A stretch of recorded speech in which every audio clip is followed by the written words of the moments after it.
Praise the Lord mga kapatid. So ngayon ay pupunta na tayo sa ating morning revival preview. So welcome uli sa ating morning revival preview. At ang schedule natin ay week 26, day 6. So ito na yung last day ng week 26. So nagiging mas interesting yung topic natin concerning pattern. Christ being our pattern. Philippians 2:9-11. Therefore also God highly exalted him and bestowed on him the name which is above every name, that in the name of Jesus every knee should bow, of those who are in heaven and on earth and under the earth, and every tongue should openly confess that Jesus Christ is Lord, to the glory of God the Father. Amen. So Jesus Christ is Lord. God bestowed on him a name that is above all name. Amen. Kaya ito yung resulta ng submission ng Panginoon. Pagkatapos niyang dumaan sa pagdurusa at pinakita niya ang kanyang submission sa Ama. Ito ang kanyang nakamit. Ginawa siyang Panginoon ng lahat bilang karagdagan sa kanyang pagiging Diyos. At hindi lang yan, binigyan din siya ng pangalan na mas mataas kaysa sa anumang pangalan. At sa pangalan ng Panginoon, lahat ay luluhod. Sa langit, sa lupa, maging sa ilalim ng lupa. Sapagat ang buong sangsinukob ay binubuo ng tatlong bahagi. Ang kalangitan, ang lupa, at ang ilalim ng lupa. So, maaaring mga iba sa inyo hindi alam na merong ilalim ng lupa. Ang ilalim ng lupa, yan ay ang lugar ng Hades. No? At syempre, ang kalangitan naman, madali natin malaman, yan yung kalangitan, buong kalangitan. At alam din naman natin ang buong sangkalupaan. Pero ang ilalim ng lupa, ito ay ang Hades. At ang Hades ay ang lugar na kinalalagyan ng mga taong namatay. Lahat, mananampalataya at hindi mananampalataya. So sa tatlong dako na ito ng buong sanlibutan, lahat ng lugar, kikilalanin nila ang pangalan ng Panginoon at luluhuran ang pangalan ng Panginoon. At lahat magpapasakop sa kanyang pangalan sapagkat siya ay Panginoon ng buong sanlibutan. At hindi lang sa buong sanlibutan siya Panginoon, maging sa eklesiya. Sa loob ng church, siya din ang Panginoon. Amen. So, basahin natin ito. Napaka-interesting nitong topic na ito. So, the Lord Jesus was able to return because He accomplished a perfect and pure submission. Suffering upon suffering was piled on Him, but He remained absolutely submissive. There was not the slightest reaction or rebellion. Therefore, God exalted Him and ushered Him back as Lord in the Godhead. So pagkatapos na iniwanan ng Panginoon ang kanyang posisyon bilang isang Diyos, no? At ang anyo ng Diyos, hinubad niya, iniwan niya, at pumasok siya sa anyo ng isang alipin, isang tao, na kung saan nagpasakop siya sa Ama sa pagsasagawa ng walang hanggang katubusan. At syempre, dumaan siya sa napakaraming suffering. Ang dami niyang dinaanan na suffering. Dumaan siya sa kamay ng tao kung saan siya ay inalipusta. Pinako. Sinabihan ng mga masasakit na salita. Dumaan siya dyan. At siya ay naging masunurin sa Diyos hanggang sa kamatayan. Kaya ang dami niyang suffering. Pero habang dinadaanan niya ang suffering na ito, walang nikatiting na pagre-rebelde sa kanya. Wala ni katiting na pag-ayaw dito sa gawain na ito. Alam niya kung ano ang gagawin niya. At alam niya kung ano ang dadaanan niya. Pero hindi siya natakot. At hindi siya umatras. No retreat, no surrender. Kaya natapos niya ito. Natapos niya ito. At syempre sa kahuli-hulihan, bago siya namatay, sabi niya, it is finished. It is finished. Amen. So yan yung dinaanan ng Panginoon. Amen. At sa pamamagitan nito, siya ay nakabalik. Siya ay nakabalik. No, bilang Diyos sa posisyon. At hindi lang yan, pati ang kanyang pantaong kalikasan, nadala niya sa pagka-Diyos.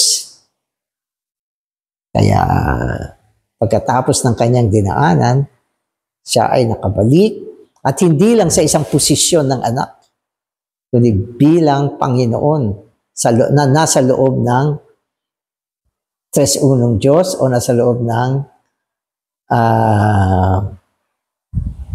sa loob ng pinuno, no, ng pagkaulo ng tres-unong Diyos. Amen.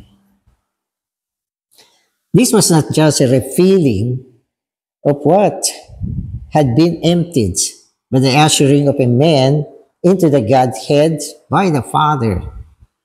The Son became Jesus, the man, and was received back into the Godhead. Amen. So, hindi naman siya nawala sa Godhead eh. Nandun pa rin siya. Kaya lang yung posisyon niyan, naiwanan niya. Iniwan niya yung posisyon bilang Diyos sa anyo. At pwede natin sabihin, pati sa expression, iniwan niya. Pati kaluwalhatian niya, iniwan niya. Kaya pwede natin sabihin na bakante yung ikalawang bahagi ng Godhead. Pero pagkatapos niyang maisagawa ang kanyang lubos na pagpapasakop at dumaan sa mga suffering hanggang sa kamatayan, nakabalik siya dyan. At ang nagbalik sa kanya dyan ay ang Diyos mismo. Hindi niya ginamit yung kanyang puwersa bilang isang Diyos para makabalik. Hindi niya ginamit yan. Ang Diyos mismo ang nagbalik sa kanya. Sapagkat tinuring ng Diyos na ang kanyang ginawa ay katanggap-tanggap. Ito ay isang perfectong pagsasagawa sa mata ng Diyos. Kaya ang Diyos mismo ang nagbalik sa kanya. At sa kanyang pagbabalik, siya ay nagtaglay ng mga titulo na wala dati. At maging ang kanyang pantaong kalikasan, nadala rin niya sa loob ng pagka-Diyos. Amen. So yan yung matinding accomplishment ng Panginoon. Now we know the preciousness of the name Jesus. In the whole universe, there is no one like Him. When the Lord declared, "It is done" on the cross, He did not mean that just salvation had been secured, but that everything that He said had been done. So yung salitang natapos na. So hindi lang yung salvation na natapos, kundi lahat ng kanyang mga plano at desire natapos na, nakumpleto niya yan. Kaya itong salitang "it is done", ibig sabihin, lahat ng mga bagay na dapat gawin na gawa na. Hindi lang tungkol sa kaligtasan. For this, He obtained a name that is above every name. At the name of Jesus, every knee should bow, and every tongue should openly confess that Jesus Christ is Lord. From that time forward, He was not only God, but Lord as well. His Lordship speaks of His relationship with God. His being the Christ speaks of His relationship with the church. Amen. So yung Lordship niya, ito ay may kaugnayan sa kanyang relasyon sa Diyos. Yun naman, term Christ, ito ay may kinalaman sa kanyang relasyon sa Eklesiya. Sa Eklesiya, siya ang Kristo. Ang ibig sabihin ng Kristo, ang pinahirang isa ng Diyos, kwalipikado upang isagawa ang walang hanggang layunin ng Diyos. Yan ang ibig sabihin ng Kristo, Mesaya, pinahirang isa, itinalaga, pinili ng Diyos para sa kanyang walang hanggang gawain. Kaya isa lang ang Kristo. At sa loob ng Eklesiya, ang isa na tinalaga para sa anumang gawain at paglilingkod ay walang iba kundi si Kristo. At lahat na maglilingkod sa Panginoon dapat nakaugpong sa Kanya. Kung hindi ka nakaugpong kay Kristo, hindi ka pwedeng maglingkod. Kailangan nakaugpong ka sa Kanya. Kaya mismo ang Panginoon sinabi niya di ba? Abide in me. Manahan kayo sa akin. Sapagkat kung hindi kayo nananahan sa akin, wala kayong magagawa. At siya ngayon ang Kristo sa loob ng Eklesiya, ang pinahirang isa ng Diyos. At sa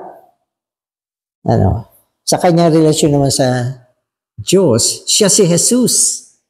Isang tao. Ang pangalang Jesus ay tumutukoy sa kanyang pagiging tao na sa pamamagitan ng kanyang dinaanang proseso ng pagpapasakop sa Diyos, ang kanyang humanity ay nadala niya tungo sa Diyos. Dati-dati, Ama, Anak, at Espiritu. Ngayon, Ama, Anak, kasama ang pangalang Jesus at Espiritu. Amen. Kaya mga mahiwagang bagay ito. Medyo mahirap i-explain. Pero nung ang Panginoon nandito pa sa lupa, yung kanyang bahagi na tao, hindi Diyos yun. Siya ay Diyos lang sa espiritu, sa buhay, sa kalikasan.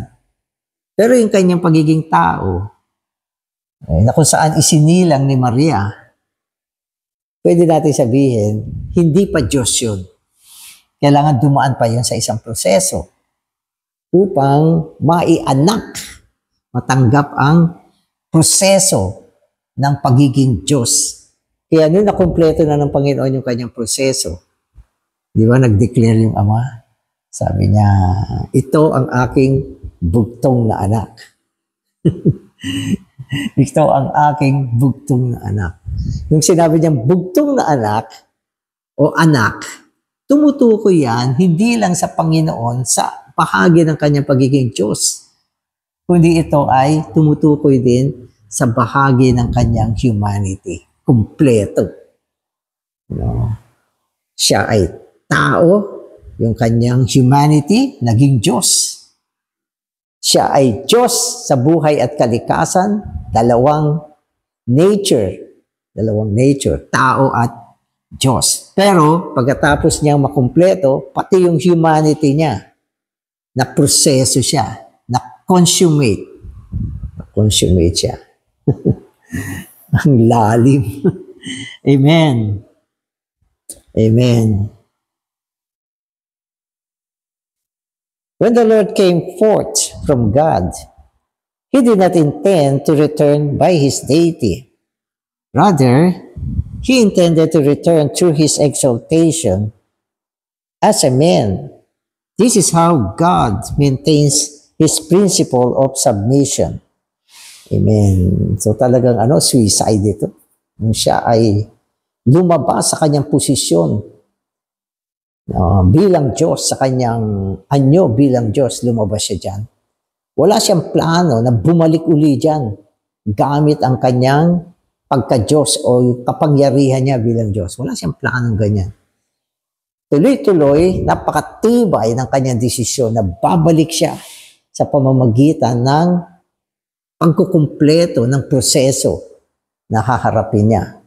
At naniniwala siya na ang Diyos mismo ang magtataas sa kanya, magbabalik sa kanya, at magluluklok sa kanya. At itong pagluluklok na ito, mas matindi pa kesa nung hindi pa siya bumababa sa anyo ng isang alipin. Ibig sabihin nito, mula sa kanyang pagiging nagpapasakop, natamo niya ang isang posisyon na wala siya bago siya pumasok sa anyo ng isang alipin. Kaya ang linaw ng posisyon ngayon ng Panginoon. At ngayon, malalaman mo. Pag sinatawag mo, "Oh, Panginoong Jesus," dapat merong kang pagkatanto na siya ang pinakamataas. Amen. Siya ang Panginoon ng lahat. Kaya yung salitang, "Oh, Lord," yung Lord dyan, hindi lang Diyos yan, kundi Lord na tinamo niya sa pamamagitan ng kanyang proseso. So, yun yung ibig sabihin nun. Lord. Amen. At siya rin ang Panginoon, ulo sa loob ng eklesiya. At ito ay tinamo din niya sa pamamagitan ng kanyang proseso. Kaya bago siya dumaan sa proseso, walang binabanggit na siya ang ulo ng eklesiya. Ang kanyang pagiging ulo, Panginoon, Kristo sa loob ng eklesiya, ay resulta ng kanyang pagpapasakop at kamatayan sa krus. Amen. We should submit to authority completely. This is a great matter. The Lord Jesus returned to heaven and was through his being a man and being submissive in the form of a man. As a result, he was exalted by God. In the whole Bible, there is hardly any passage as mysterious as this one. So yung una, sabi niya, dapat matuto rin tayo kung paano ang Panginoon ay nagpasakop sa autoridad. Dapat tayo rin ay magpasakop sa autoridad. At nung ang Panginoon ay nagpasakop, siya ay nasa anyo ng tao.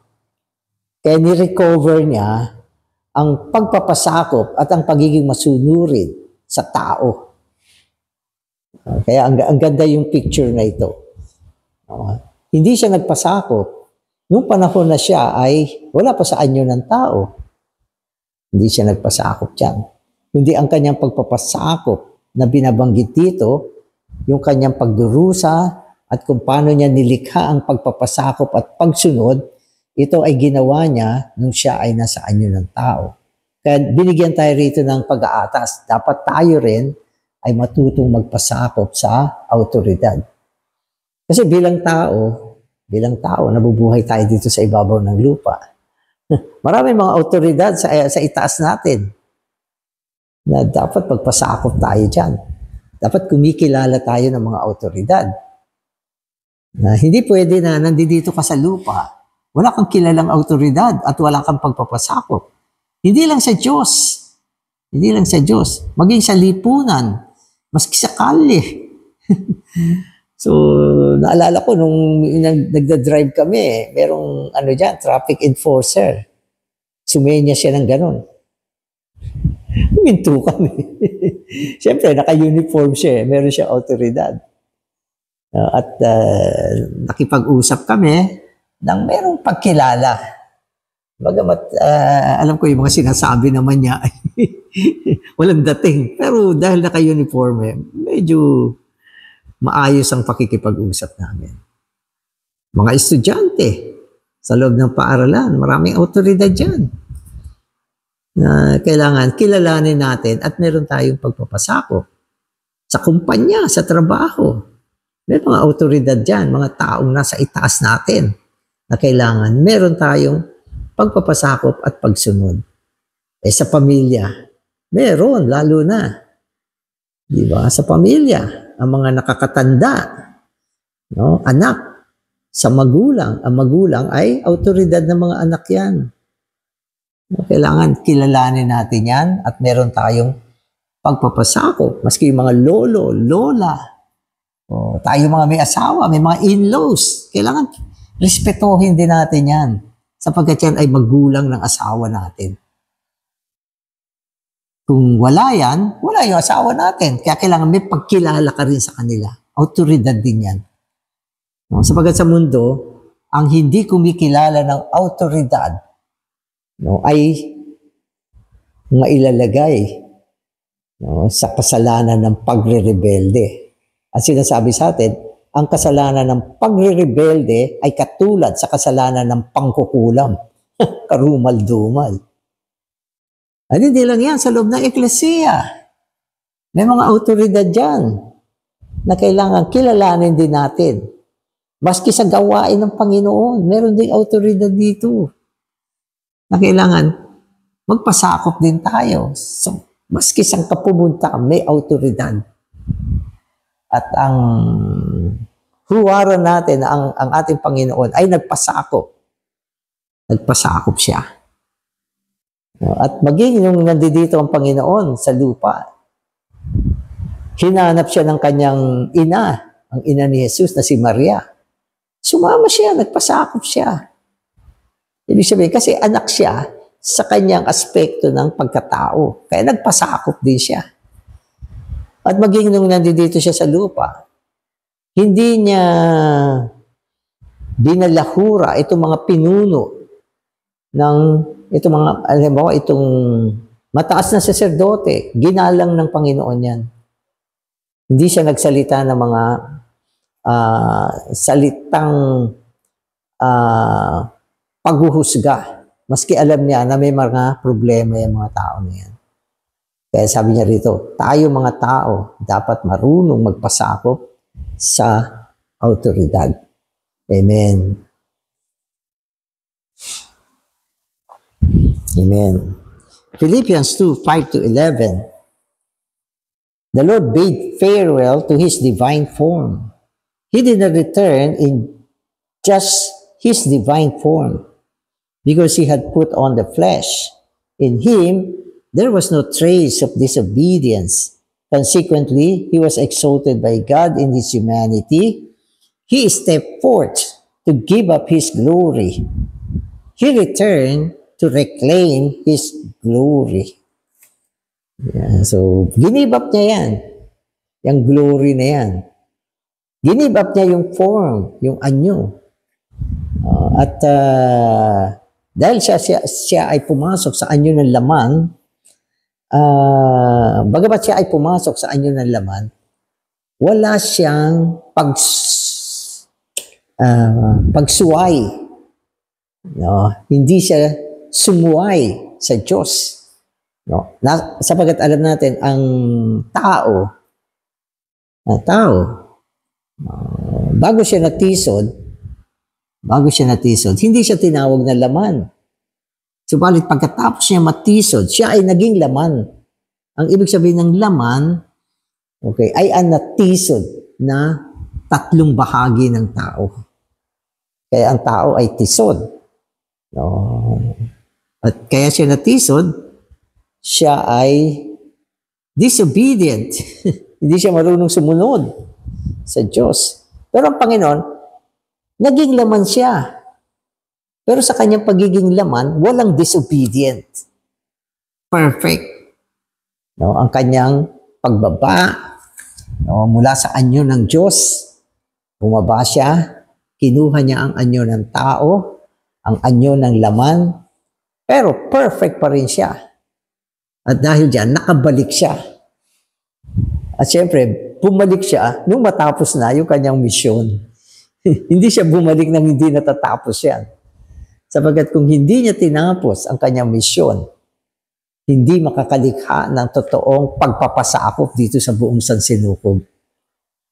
Sapagat ang pagpapasakop dito sa buong sansinukob na tumutugma sa pamantayan ng Diyos ay ang pagpapasakop ng tao na kung saan kinuha niya si Kristo bilang kanyang huwaran. So tandaan niyo yan.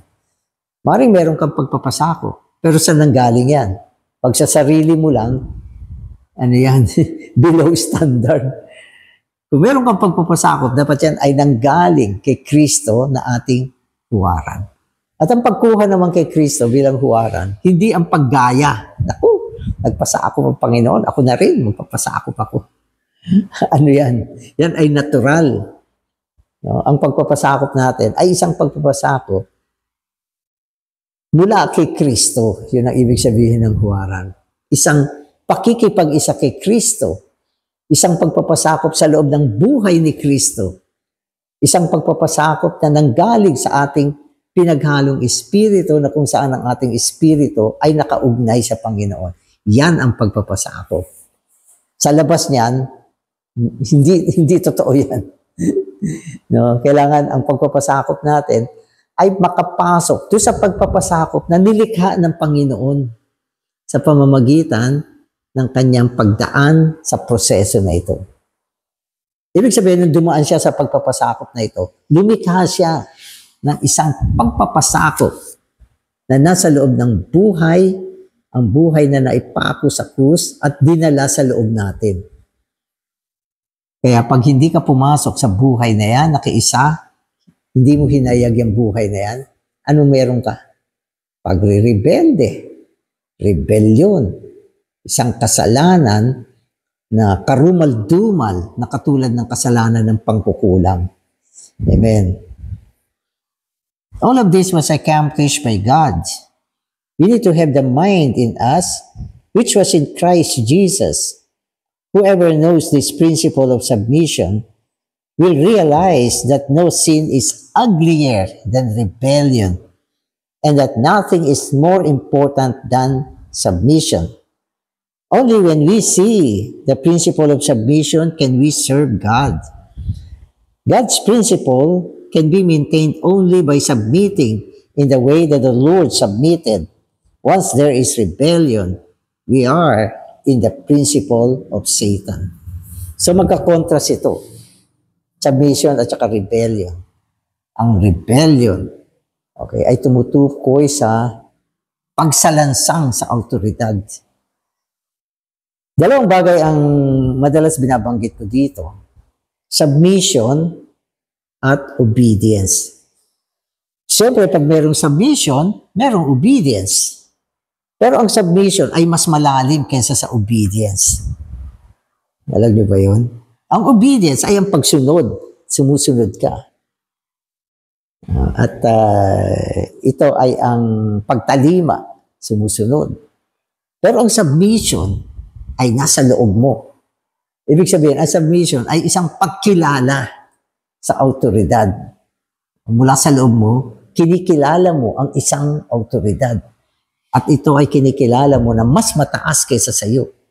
At syempre, dahil meron kang pagpapasakop o submission, susunod ka. Pero pwede naman sumusunod ng walang pagpapasakop. Yan ay pagre-rebelde. Minsan may ganyan. Sa labas, sumusunod. Wala akong magawa kundi sumunod. Pero sa loob mo, ay nako, inis ako sa tao na to. Yang ganyang pagsunod ay isang pagre-rebelde. No, may mga bagay na nagpapasakop tayo na hindi naman natin kailangan sumunod. Alam niyo ba, may mga exception sa pagsunod? Halimbawa, naalala ko, may mga young people kami at na-save sila. Pero yung kanilang mga magulang, hindi na-save. At ang hindi maganda, yung kanilang mga magulang ay mga Buddhist na naghahain ng mga pagkain sa Diyos-Diyosan, tapos pinapakain sa mga anak. Ito mga anak niya, nung ma-save, ayaw na nilang kainin yung pagkain. Ayaw na nila. Pero yung paggalang nila sa magulang at pagpapasakop, nandun pa rin. Pero yung pagsunod, hindi pwede. Pero nung katagalan, nung makita ng magulang na ayaw kainin ng mga anak niya, hindi naman niya natiis. Naghanda siya ng pagkain, hindi na niya in-offer doon sa Diyos-Diyosan. Ayan, hindi na na-offer, kainin niyo na yan. Hindi kinain na nila. Kaya ko sinasabi to para maintindihan natin, hindi lahat ng pagpapasakop ay humahantong sa pagsunod. Pero karamihan sa pagpapasakop ay may pagsunod. No? Pero kung ang ating pagsunod ay hahantong sa kasalanan, no? At ang pagsalansang sa Diyos, hindi natin gagawin yan. Halimbawa, ang isang asawang babae, dapat magpasakop siya sa kanyang asawang lalaki. Di ba? Halimbawa, sinabi ng asawang lalaki, lalabas tayo ngayon, aaliw tayo, pupunta tayo sa mga sayawan, sa mga kung ano-anong happening. Ano gagawin ng asawang babae? Pwede naman niya sabihin, how I wish I could go with you, but I cannot. So yung salita, how I wish, ibig sabihin, nagpapasakop ako sa iyo. Pero I cannot. Hindi ko kayang gawin yung gagawin mo. Di ba? So, kailangan matalino din tayo. Hindi yan yung kumot nagpapasakop ka, sunod ka rin ng sunod. Kung ang gagawin mo ay kasalanan, laban sa kabanalan ng Diyos, laban sa moralidad, hindi mo gagawin yan. Pero ang pagpapasakop is a must. It is a must. Amen. Nung kasi meron kami isang sister, yung asawa niya ay malupit. Ayaw siyang payagang mag-meeting. Binabawalan siya. Pero hindi niya sinusunod. Nagmi-meeting pa rin siya. Madalas sinasaktan siya ng asawa niya, pero tinitiis niya. Hindi siya nagre-rebelde. Merong pagdurusa. Bagamat siya nagdurusa, sumusunod naman siya sa Diyos. Kita niyo yan? At naniniwala kami, ang kanyang pagdurusa, habang siya ay sumusunod sa Diyos, ito ay kalugod-lugod sa mata ng Diyos. At kailanman, hindi siya nagrebelde sa asawa niya.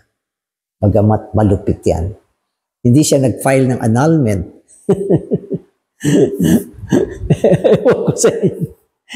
Amen. Okay, so wala akong tinuturo.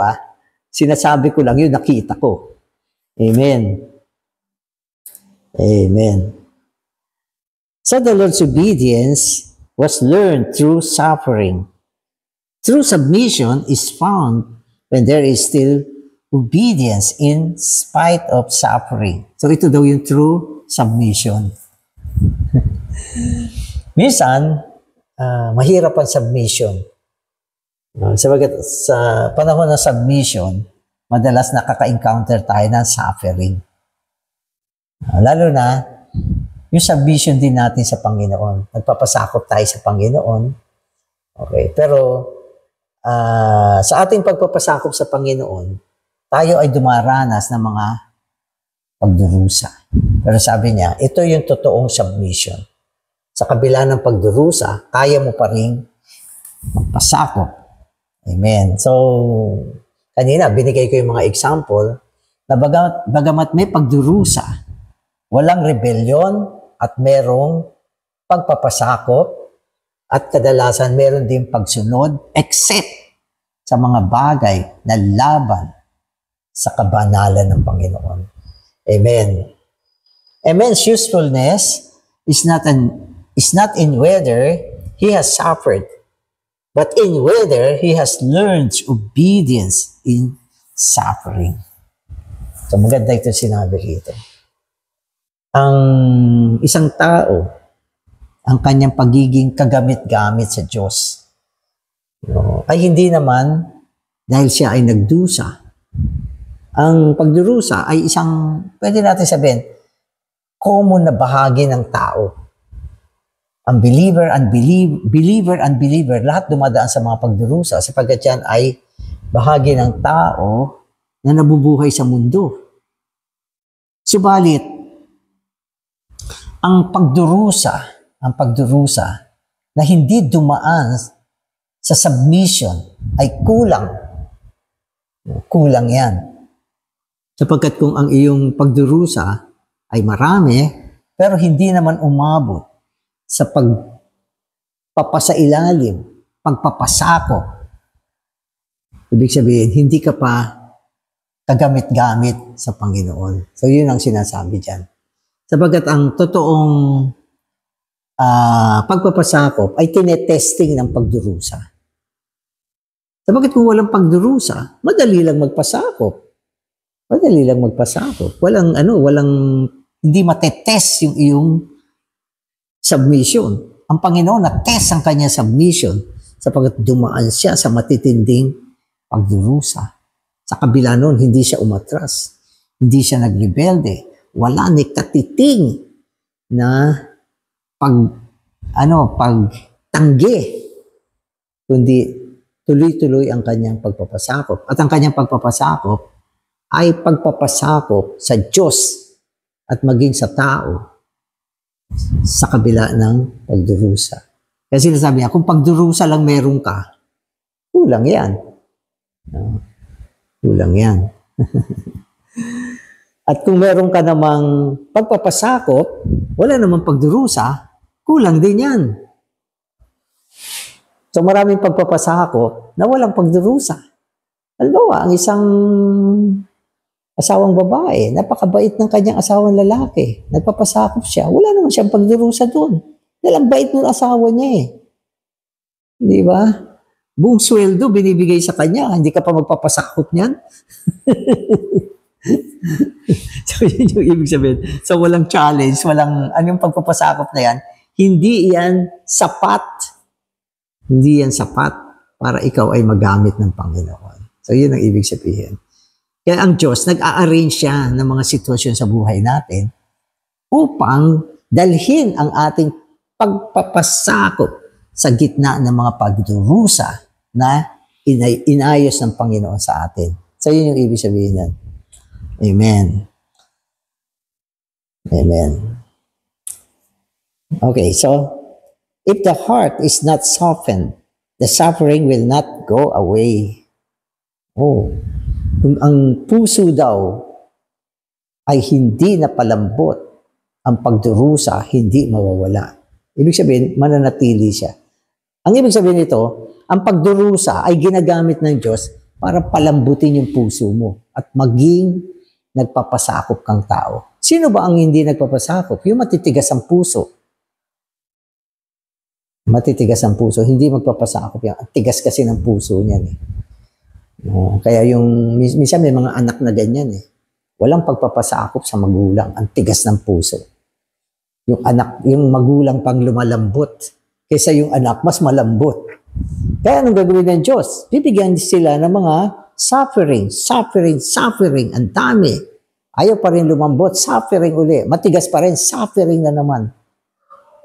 Hindi nawawala yung suffering kasi ang tigas ng puso. Hanggang isang araw sasabihin niya, ayoko na, Panginoon. Magpapasakop na ako sa iyo. Amen. Then, yung suffering unti-unti, aalisin ng Panginoon yan. Sapagkat natuto siya ng pagpapasakop sa gitna ng suffering. Kaya anong nauuna? Anong nauuna? Suffering muna. Bago pagpapasakop, gagamitin ng Panginoon ng mga suffering upang itest ang iyong pagpapasakop. Amen. Amen. Our way is the way of manifold sufferings. A man who yearns after ease and enjoyment is of no use. We must all learn to be obedient in sufferings. When the Lord came to the earth, He did not bring obedience with Him. Rather, He learned it through sufferings. So, obedience naman ang sinasabi dito. Obedience.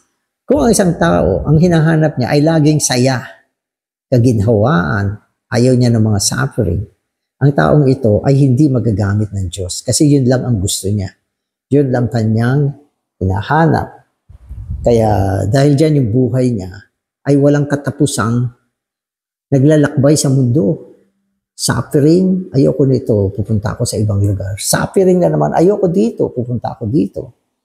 Hinahanap niya lagi ay yung mga bagay na nakakalugod sa kanya. Mahal niya yung kaluluwa niya at ayaw niya yung kaluluwa niya na magdusa. Kaya walang katapusan ang kanyang paglalakbay sa mundo. Sapagkat ease, enjoyment ang gusto niya. Ayaw niya ng suffering. So yun yung, paano ka magagamit ng Panginoon? Takot ka sa suffering. Samantalang gagamitin ng Panginoon ang suffering upang i-testing ang iyong obedience at submission. Kaya marami mga tao, mga believer, na hindi ganap na nagagamit ng Diyos sapagkat ang kanilang buhay ay may kinalaman dito. Ayaw nila ng suffering. Gusto nila palaging sila ang nasusunod. Ang gusto ng kanilang kaluluwa, yun ang hinahanap nila. So, hindi sila magagamit ng Panginoon. At meron naman mga tao na dumadaan sa suffering, ayaw naman magpasakop at tigas ang kanilang puso sa kabila ng mga suffering. Diba? At may mga tao naman na nagpapasakop, sumusunod, pero wala naman suffering ang kanilang buhay. Kaya ang Panginoon, dumating siya sa mundo, hindi siya nagdala ng submission, kundi ito ay natutuhan niya ang kanyang submission at obedience sa pamamagitan ng suffering. Kaya, hindi naman tayo gumagawa ng suffering. Kung meron, yan ay inayos ng Panginoon. Hindi naman natin hinahanap yan. Halimbawa, may mga pagkakataon na marami ka talagang ginagawa. Pero gusto pa rin ng Panginoon na maglingkod ka. Yan ay suffering. Kailangan mong bitawan itong mga ginagawa mo. At maaari maapektuhan ng konti ang iyong kabuhayan. Suffering yan. Pero yung suffering na yan, dahil obedience. Kung hindi ka sumunod, wala sana yung suffering na yon. So ito yung mga testing. No? Dapat alam natin i-connect. Ano ba yung suffering na may kinalaman sa obedience? Amen. Si Abraham, tinesting ng Panginoon. Kailangan ibigay mo yung iyong bugtong na anak, si Isaac. Suffering yan. Sipin mo, hindi basta-basta yan. Sabagat ang pag-aalay ng anak, ng panahon na yon, ay papatayin at susunugin para sa Panginoon. So, suffering yan. Pero siya, tumalima din siya at sumunod siya sa Diyos. Bagamat hindi naman natuloy, pero na-testing yung kanyang obedience. Diba? Kaya si Abraham ay naging kalugod-lugod sa Diyos at nagamit siya ng Diyos. Kaya ito yung sinasabi na ang pagiging nagamit natin o kagamit-gamit tayo sa Diyos ay depende kung tayo ay natuto ng submission at obedience sa gitna ng suffering. Amen. Salvation not only brings joy, it also brings submission. Only submissive ones will experience the fullness of salvation. Otherwise, we change the nature of salvation. We need to be submissive even as the Lord was submissive. The Lord became the source of our salvation through obedience. Tama naman. So, sino ba ang source ng ating salvation? Ang Panginoon. Ang Panginoon na dumaan sa suffering at naging masunurin. Siya ang Savior natin ngayon. At isa-save niya tayo sa pamamagitan ng kanyang sarili, sa pamamagitan ng kanyang buhay na nagpapasakop at marunong sumunod. Marunong ka bang magpasakop? Meron ka bang pagsunod? Kung sasabihin mo sa akin, wala brother wala brother Danny. Okay lang yan. Pero si Kristo meron yan. Maski na meron ka yan, huwag mong gamitin. Pumaling ka sa Panginoon. Kunin mo ang kanyang buhay. Matuto ka. Ang kanyang kaisipan ay maging kaisipan natin. Sapagat ang kaisipan ng Panginoon ay equipped ng suffering.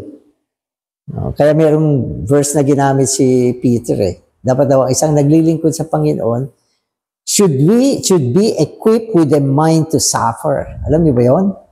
Kung naglilingkod ka sa Panginoon, dapat ang iyong kaisipan ay nasasangkapan ng isang kaisipan na handang magdusa. Sapagkat kung ang isang lingkod ng Panginoon, isang manggagawa ng Panginoon, ang kanyang kaisipan ay isang kaisipan na giginhawa siya, gaganda yung buhay niya, magkakapera siya, marami magre-respeto sa kanya. Yung ganyang klaseng kaisipan ay hindi pwede sa gawain ng Panginoon. Kailangan ang iyong kaisipan ay nasa sangkapan ng isang kaisipan ng pagdurusa. Amen. So, gusto kong bigyan kayo ng isang patotoo. Nung ako'y medyo bata-bata pa, madalas akong utusan ng ating kapatid na nangunguna na pumunta sa mga iba't ibang lugar. At yan ay bahagi ng gawain ng mga tao naglilingkod sa Panginoon. Bata pa naman ako, takbo ko lang takbo. Punta ka doon, punta ako. Punta ka rito, punta ako. May isang lugar na pinuntahan ko. Mayaman, magandang bahay, parang mansyon. At kilala rin naman ako. Kilala rin naman niya ang eklesiya. Believer na rin naman siya. Pero nung gabi na yon, hindi ako pinatulog sa bahay niya. Siguro na-share ko na to. Pinatulog ako sa labas ng bahay. Binigyan ako ng isang kulambong butas. At malapit pa yung tinutulugan ko sa kulungan ng baboy. So, terrible ang dinanas ko nung gabi na yon. Pero buti na lang, hindi ako umaasa. Hindi ko sinabi sa sarili ko, wow, laki ng bahay. Sigurado, i-accommodate ako nito sa isang kwartong ganito. Masarap ang kakainin ko. Wala akong ganyang kaisipan. Ang nasa kaisip ko noon, kung ano in-arrange ng Panginoon, okay lang sa akin. Kaya hindi ako nagulat, hindi ako nagtaka, at hindi ako na-surprise. Nahirapan ako. Kasi, butas yung kulang mo. Tapos may ilaw pa sa tapat ko. Ay gabi yan. Lahat ng mga insekto pumasok sa kulambu ko. Mabuti, binigyan niya ako ng kumot. At tinakip ko sa buong katawan ko. At habang nakakumot ako, nagdinig ko yung mga insekto.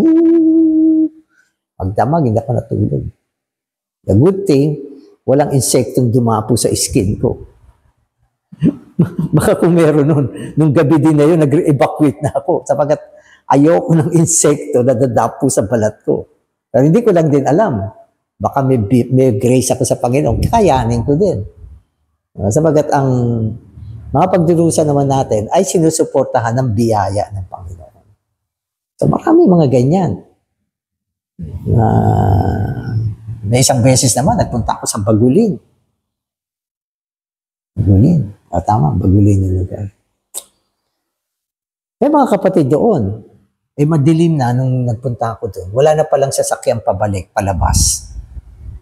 Walang tao na nag-invite sa akin na matulog sa bahay nila. So, nung dumilim na yan, naisip ko, kung walang mag-invite sa akin, matutulog ako somewhere there. Okay lang sa akin yun. Pero nagkataon, merong pumick up ng yung mga pigs, mga baboy. So, sabi ko, pwede ba ako makaangkas pabalik? Sige, pinaangkas ako. Pero, yung amoy ng sasakyan, wow. Pero nakalabas naman ako. Saya ko nga nung nakalabas ako. Buti na lang nakalabas ako. So mga kapatid, okay, ang suffering ang magtetest sa atin.